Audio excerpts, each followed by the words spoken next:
আসসালামু আলাইকুম। আজকে আমার সোশ্যাল মিডিয়ার যে সকল বড় আপুরা আছেন, বোনেরা আছেন, তাদের উদ্দেশ্যে কিছু কথা বলবো। কথা হচ্ছে ফেসবুক, টিকটক, ইউটিউব সোশ্যাল মিডিয়াতে আমরা একটু সময় কাটানোর জন্য, বিনোদন নেওয়ার জন্য আসি, কিন্তু দুঃখের বিষয় হচ্ছে বিনোদন নেওয়ার জন্য এসে আমরা বিশেষ করে আপুগুলো এমনভাবে ভিডিও আপলোড করে, সেখানে সময় উপভোগ টাইম এক্সপেন্ড করে, যেটা হচ্ছে দেখার মতো না। কারণ ফেসবুক, টিকটক, ইউটিউব সোশ্যাল মিডিয়াতে বিভিন্ন শ্রেণীর সকল শ্রেণীর মানুষগুলো আসে একটু বিনোদন নেওয়ার জন্য।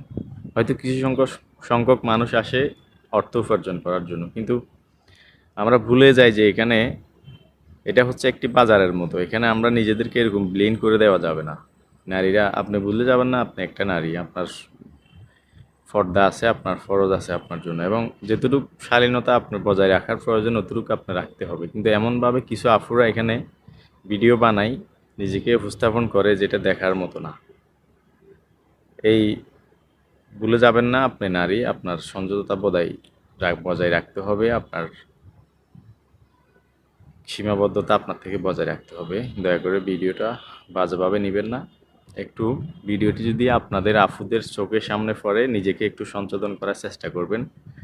ছোট ভাই হিসাবে কথাটা বললাম। ভালো থাকবেন। আসসালামু আলাইকুম।